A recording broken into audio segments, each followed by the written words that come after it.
बिहार में लगभग 32,000 पदों पर उच्च प्राथमिक विद्यालयों यानी कक्षा 6 से 8 के शिक्षकों की भर्ती होना प्रस्तावित है। आने वाले कुछ महीनों में आपको ये नोटिफिकेशन बीपीएससी के माध्यम से देखने को मिलने वाला है।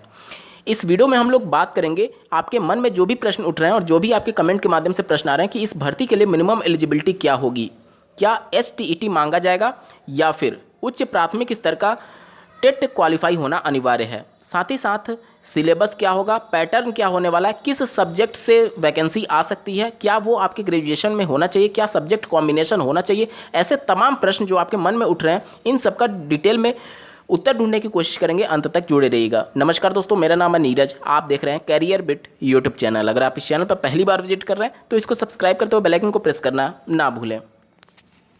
सबसे पहले बात कर लेते हैं कि इस भर्ती के लिए कौन कौन से अभ्यर्थी एलिजिबल होंगे। चूंकि ये 6 से 8 जिसे उच्च प्राथमिक विद्यालय बोला जाता है, उच्च प्राथमिक के लिए 23 अगस्त 2010 को एनसीटी के द्वारा जो गजट नोटिफिकेशन निकाला गया था, उसी से इसकी एलिजिबिलिटी तय होती है। देखिए, कोई भी भर्ती हो वो एनसीटी की गाइडलाइन के अनुसार ही होगी। देखिए 1 से 5 वाला आप देख पा रहे होंगे और नीचे जब आप जाएंगे तो कक्षा 6 से 8 यानी कि उच्च प्राथमिक विद्यालयों में क्या एलिजिबिलिटी है ये बताया गया है। देखिए पहला दिया गया है बीए, बीएससी और प्रारंभिक शिक्षा शास्त्र में द्विवर्षीय डिप्लोमा, यानी कि अगर आप ग्रेजुएशन हैं और 2 साल का डिप्लोमा कोर्स किए हैं जिसे डीएलएड या फिर किसी भी नाम से जाना जाता हो, तो वो आप पूरी तरीके से एलिजिबल हैं एनसीटी की गाइडलाइन के अनुसार। इसके अलावा अगर आपने बीएड कर रखा है तो भी आप एलिजिबल हैं। इसके अलावा आप देख सकते हैं नीचे और भी एलिजिबिलिटी की बात की गई, अगर आपने बीएलएड कर रखा है तो भी आप पूरी तरीके से एलिजिबल हैं। इसके अलावा अगर आपने 4 वर्षीय बीए, बीएड या फिर बीएससी बीएड कर रखा है तो भी एलिजिबल है। और विशेष शिक्षा यानी स्पेशल एजुकेशन में अगर आपका 1 वर्षीय बीएड है तो भी आप पूरी तरीके से एलिजिबल होंगे यहाँ पर आवेदन करने के लिए। ठीक है, यानी कि बीएड और डीएलएड दोनों अभ्यर्थी इस 6 से 8 वाली भर्ती के लिए पूरी तरीके से एलिजिबल हैं। लेकिन विशेष तौर पर ध्यान देना होगा कि ये केवल वही डीएलएड अभ्यर्थी एलिजिबल होंगे जो कि ग्रेजुएशन प्लस डीएलएड होंगे, यानी कि ग्रेजुएशन और डीएलएड जिनका कंप्लीट हो चुका होगा। ठीक है, जैसे कि कई राज्यों में क्या होता है कि इंटर के बेस पर डीएलएड कराया जाता है, तो वो वाले अभ्यर्थी एलिजिबल नहीं होंगे। देखिए ऐसा आपके मन में प्रश्न आ सकता है कि अगर आपने डीएलएड कर लिया इंटर के बेस पर और बाद में ग्रेजुएशन कर लिया तो क्या आप एलिजिबल होंगे? बिल्कुल एलिजिबल होंगे।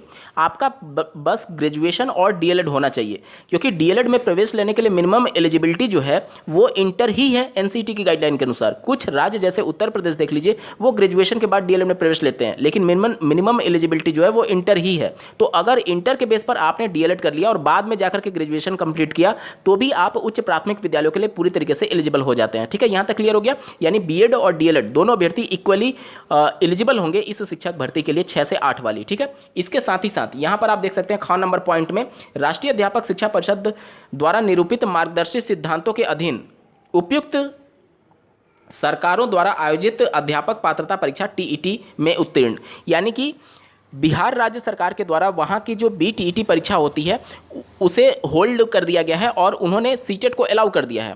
तो अगर आप सीटेट अपर प्राइमरी वाला यानी पेपर 2 वाला पूरी तरीके से आप क्वालिफाई हैं तो आप इस शिक्षक भर्ती के लिए पूरी तरीके से एलिजिबल होने जा रहे हैं। देखिए बीटेट कई सालों से हुआ नहीं है और अभी इस समय उसके आयोजन पर बिहार राज्य सरकार ने रोक लगा रखा है, क्योंकि उनका ये कहना है कि जब साल में 2 बार सीटेट की परीक्षा का आयोजन हो ही रहा है तो फिर स्टेट में कराने की क्या जरूरत है।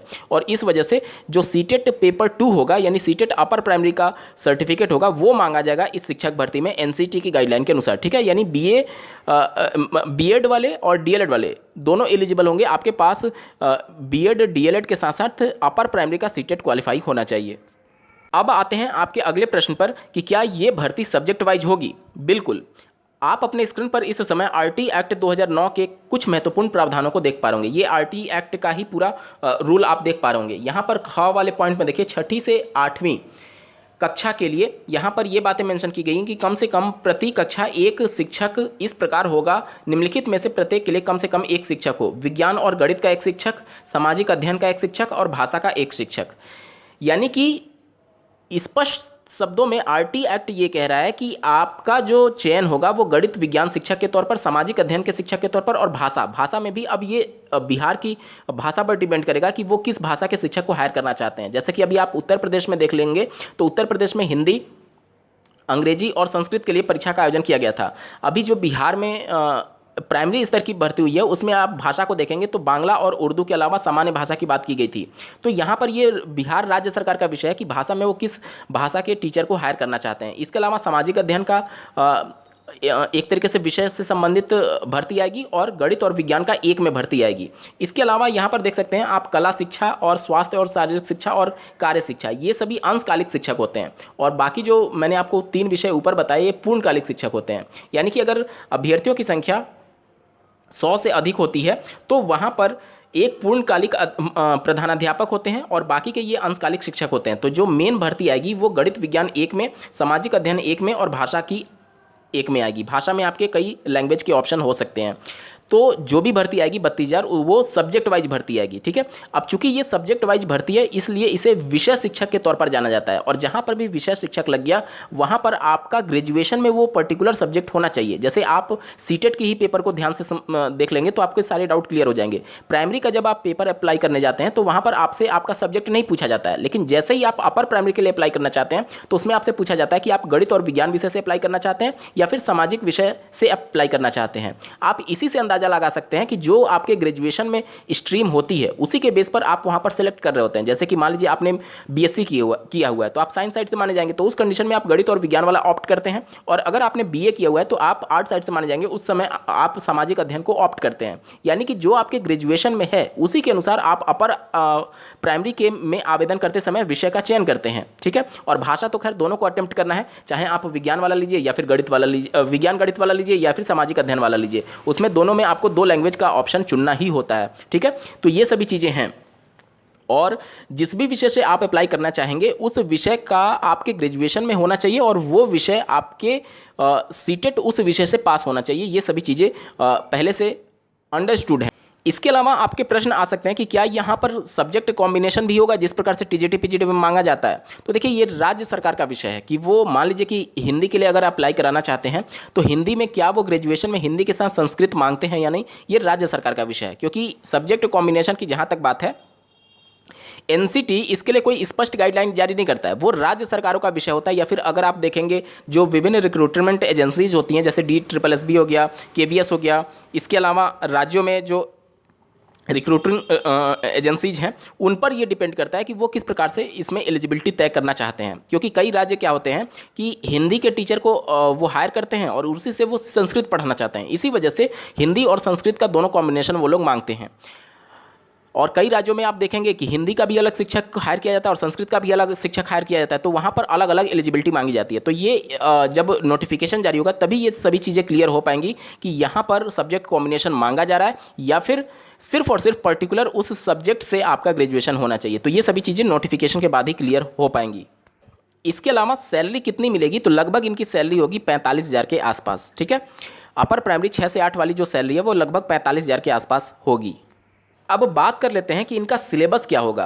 तो जैसा कि अभी जो 1,70,461 पदों के सापेक्ष भर्ती प्रक्रिया चल रही है उसमें जो प्राइमरी का पेपर हुआ था उसमें उन्होंने नोटिफिकेशन में ये बातें मेंशन की थी कि कक्षा 1 से 5 जो वहाँ के सरकारी विद्यालयों में सिलेबस है वही सिलेबस होगा, बस डिफ़िकल्टी लेवल जो होगा वो उन्होंने इंटरमीडिएट स्तर और ग्रेजुएशन स्तर का रखा था रिस्पेक्टिव पेपर में, ठीक है। अब यहीं पर जैसे 6 से 8 वाली जो भर्ती होगी तो सिलेबस जो 6 से 8 में चलता है सारे टॉपिक वहीं रहेंगे, लेकिन उनका जो डिफ़िकल्टी लेवल होगा वो ग्रेजुएशन लेवल का होने वाला है। अब बीपीएससी अगर चाहे तो डिटेल में इसका सिलेबस जारी कर सकती है, हालांकि पिछली जो भर्ती हुई है उसमें उन्होंने डिटेल सिलेबस नहीं दिया था, तो हो सकता है अपनी गलतियों को सुधार करते हुए वो एक डिटेल्ड सिलेबस जारी कर दें। जब नोटिफिकेशन जारी होगा तब आयोग के द्वारा इसको लेकर के स्पष्टीकरण दिया जाएगा। अभी के लिए आप मान करके चलें कि जो 6 से 8 वाला सिलेबस है सरकारी विद्यालयों में जो चलते हैं उसी के अनुसार आपको अपनी तैयारी आज ही से शुरू कर देनी है। इसके अलावा सीटेट में मार्क्स कितने होने चाहिए अदर स्टेट के, तो जितने भी अदर स्टेट के कैंडिडेट हैं वो अनरिजर्व कैटेगरी में फाइट करेंगे। और अनरिजर्व यानी कि आप जनरल में काउंट हो रहे हैं तो उस कंडीशन में जनरल की सारी कंडीशंस आपको फुलफिल होनी चाहिए। जैसे कि मान लीजिए आप एससी कैटेगरी के हैं और बिहार में आवेदन करना चाहते हैं और यूपी के रहने वाले हैं, तो भले ही आप एससी यूपी में काउंट हो रहे हैं, लेकिन आप जब बिहार में अप्लाई करने जाएंगे तो अदर स्टेट की होने की वजह से आप जनरल में काउंट होंगे और उस समय आपका सीटेट अपर प्राइमरी का जो क्वालिफाइंग मार्क्स है वो 82 अंक ना होकर के 90 अंक होगा। तो बिहार के बाहर के जितने भी कैंडिडेट हैं उनका क्वालिफाइंग मार्क्स जो होगा वो 90 अंक होगा। वैसे महिलाओं की अगर हम लोग बात करें तो जो 6th फेज की भर्ती हुई है उसमें जो महिलाओं को 82 अंक क्वालिफाई मान लिया गया था जनरल वालों को, और अदर स्टेट की फीमेल कैंडिडेट को भी 82 अंक पर आवेदन कराया गया था। तो ये सभी चीज़ें अभी संशय का विषय रहेगा, क्योंकि भविष्य में जब नोटिफिकेशन क्लियर उनके द्वारा स्पष्ट किया जाएगा तो ये सभी बातें और ज़्यादा स्पष्ट होंगी। हालांकि ये डाउट सिर्फ महिलाओं के लिए है, पुरुषों के लिए तो बिल्कुल कन्फर्म है कि आपका 90 अंक ही होने वाला है। सिलेक्शन के प्रोसेस की अगर हम लोग बात करें तो जो अभी वर्तमान में सिलेक्शन प्रोसेस है वही सिलेक्शन प्रोसेस उस समय भी रहने वाला है। मतलब कि आपको एक सुपर टेट की परीक्षा से गुजरना होगा, जो कि 2 लेवल का हो सकता है। एक तो आपके लैंग्वेज से संबंधित प्रश्न पूछे जा सकते हैं और दूसरा आपके सब्जेक्ट स्पेसिफिक क्वेश्चन पूछे जा सकते हैं। ठीक है, तो ये सब कुछ बातें जब नोटिफिकेशन जारी होगी तब उसमें और ज़्यादा डिटेल में आयोग के द्वारा बताया जाएगा। उम्मीद करता हूँ आप सभी के डाउट क्लियर हो गए होंगे। बावजूद इसके अगर आपका कोई प्रश्न रह जाता है तो कमेंट के माध्यम से पूछ सकते हैं। इस वीडियो को देखने के लिए आपका बहुत बहुत धन्यवाद। भगवान करे आपका दिन शुभ हो।